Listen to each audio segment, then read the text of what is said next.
दोस्तों, एक कहावत है, कंगाली में आटा गीला। और यह कहावत आज के समय में बांग्लादेश पर बिल्कुल फिट बैठती है। इस समय बांग्लादेश के हालात बस से बदतर होते जा रहे हैं।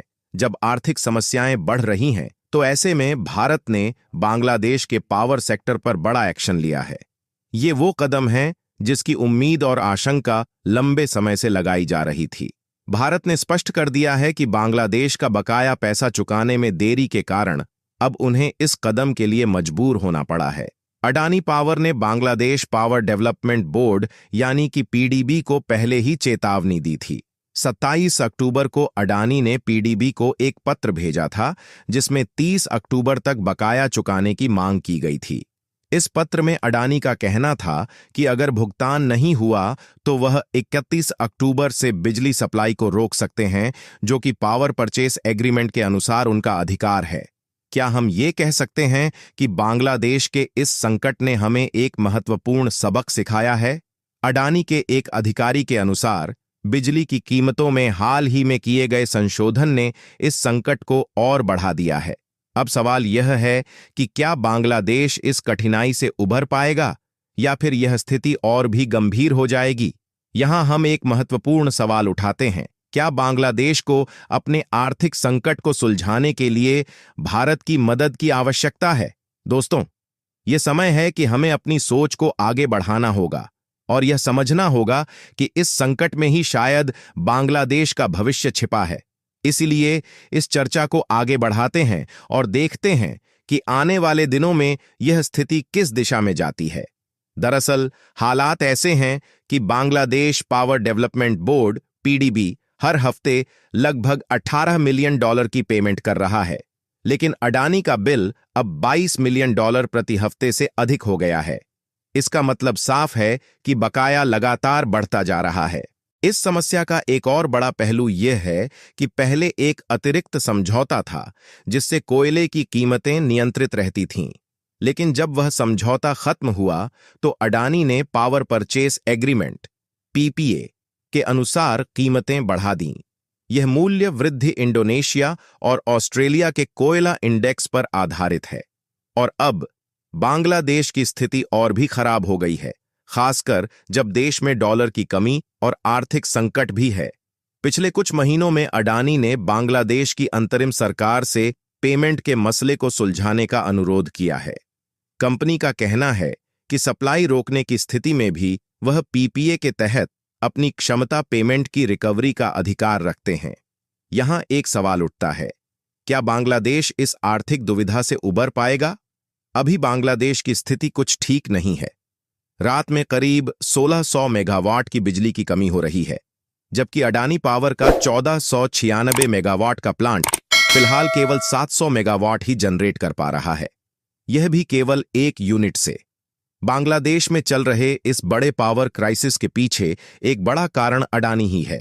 अडानी ने बांग्लादेश को झारखंड लिमिटेड से मिलने वाली सप्लाई में 50% की कटौती की है।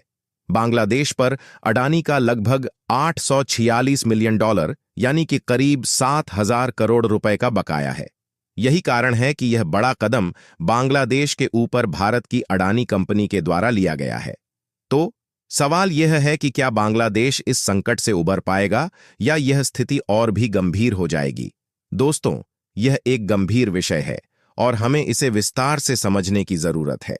अगर बांग्लादेश ने अभी भी अडानी पावर को बकाया पैसा नहीं चुकाया, तो आगे जाकर बांग्लादेश को सप्लाई होने वाली पूरी बिजली की कटौती भी हो सकती है। ऐसी स्थिति में बांग्लादेश पर एक बड़ा संकट छा जाएगा। इस समय बांग्लादेश की टेक्सटाइल इंडस्ट्री और पावर प्लांट पूरी तरह से फेल हो रहे हैं और बड़े संकट का सामना कर रहे हैं। इस संकट के कारण बांग्लादेश को पाकिस्तान की राह पर चलने के लिए मजबूर किया जा रहा है। वहां महंगाई ने कमर तोड़ दी है और फैक्ट्रियों में काम करने वाले वर्कर्स को लगातार निकाला जा रहा है। यही कारण है कि बड़े प्रदर्शन बांग्लादेश के अंदर हर दिन हो रहे हैं। अगर अडानी के इस बड़े एक्शन के बाद भी बांग्लादेश ने पैसा नहीं चुकाया, तो अडानी को दूसरे विकल्पों की तलाश करनी होगी। शायद सॉवरेन बॉन्ड के जरिए अपने पैसे की रिकवरी बांग्लादेश से करनी पड़ेगी। इसके अलावा अडानी के अलावा और भी 5 भारतीय कंपनियां बांग्लादेश को बिजली सप्लाई करती हैं और बांग्लादेश काफी हद तक भारत पर बिजली के मामले में निर्भर है। आपको यह जानकर हैरानी होगी कि इन कंपनियों का पैसा भी बांग्लादेश की सरकार चुका नहीं पा रही है। अगर इन कंपनियों के द्वारा भी बांग्लादेश के ऊपर एक्शन लिया जाता है और बिजली की सप्लाई में कटौती कर दी जाती है तो इससे बांग्लादेश की स्थिति और भी खराब हो सकती है। बांग्लादेश लगातार कह रहा है कि उनके पास फॉरेक्स रिजर्व में लगातार कमी हो रही है। केवल कुछ दिनों का फॉरेक्स रिजर्व उनके पास बचा हुआ है। डॉलर की कमी के कारण वह इस पेमेंट को चुका नहीं पा रहे हैं। जो भी सामान बांग्लादेश दूसरे देशों से इंपोर्ट करता है उसके बिल चुकाने के लिए उनके पास केवल 2 महीनों का ही फॉरेक्स रिजर्व बचा है। हालांकि बांग्लादेश ने IMF से $3 बिलियन की मदद भी मांगी है, लेकिन वहां से भी उन्हें कोई राहत फिलहाल नहीं मिल रही। यह याद दिलाने वाली बात है कि IMF के दरवाजे पाकिस्तान भी खटखटाता रहा है और अब बांग्लादेश की स्थिति भी वैसी ही होती जा रही है जैसी कि श्रीलंका में एक बड़े आर्थिक संकट के समय थी। इसीलिए दोस्तों, इस संकट से निपटने के लिए बांग्लादेश को कुछ ठोस कदम उठाने होंगे, वरना स्थिति और गंभीर हो सकती है। और अगर उस समय भारत श्रीलंका की मदद नहीं करता तो श्रीलंका बुरी तरह से बर्बाद हो जाता। वहीं यही स्थिति अब बांग्लादेश में भी बन रही है। अगर भारत बांग्लादेश की मदद करने के लिए सामने नहीं आता तो वह वक्त दूर नहीं जब बांग्लादेश की स्थिति भी पाकिस्तान की तरह हो जाएगी।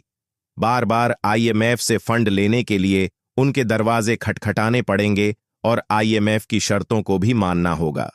इस प्रक्रिया में उन्हें अपने देश में मौजूद सामानों की कीमतें भी बढ़ानी पड़ेंगी, जैसा कि पाकिस्तान करता है। यही स्थिति बांग्लादेश को भी झेलनी पड़ सकती है। हालांकि यह सच है कि बांग्लादेश के पास अभी भी अपने हालात को सुधारने का एक सुनहरा मौका है। यदि वह समय रहते सही और प्रभावी कदम उठाता है तो बांग्लादेश इस आर्थिक संकट से न केवल उबर सकता है बल्कि अपने भविष्य को एक सकारात्मक दिशा में ले जा सकता है। इस मुश्किल घड़ी में सरकार और आम नागरिकों को एकजुट होकर ठोस प्रयास करने होंगे ताकि देश की स्थिरता बरकरार रहे और वह आने वाली चुनौतियों का सफलतापूर्वक सामना कर सके। यह वक्त केवल आर्थिक सुधारों का नहीं है बल्कि राजनीतिक और सामाजिक सहयोग का भी है, जिससे देश को मजबूती मिल सके। दोस्तों, आपकी क्या राय है? क्या बांग्लादेश समय रहते अपनी आर्थिक स्थिति को सुदृढ़ करने में सफल हो पाएगा या उसे भी पाकिस्तान जैसी कठिनाइयों का सामना करना पड़ सकता है? बांग्लादेश के भविष्य को लेकर आपकी क्या सोच है? आपकी सोच और सुझाव हमें कमेंट बॉक्स में जरूर बताएं। अगर आपको यह वीडियो और इसमें दी गई जानकारी पसंद आई हो तो इसे लाइक करना न भूलें। हमारे चैनल को सब्सक्राइब करके बेल नोटिफिकेशन को ऑल पर सेट कर लें ताकि आपको हर नई अपडेट का नोटिफिकेशन समय पर मिल सके। जय हिंद, जय महाकाल।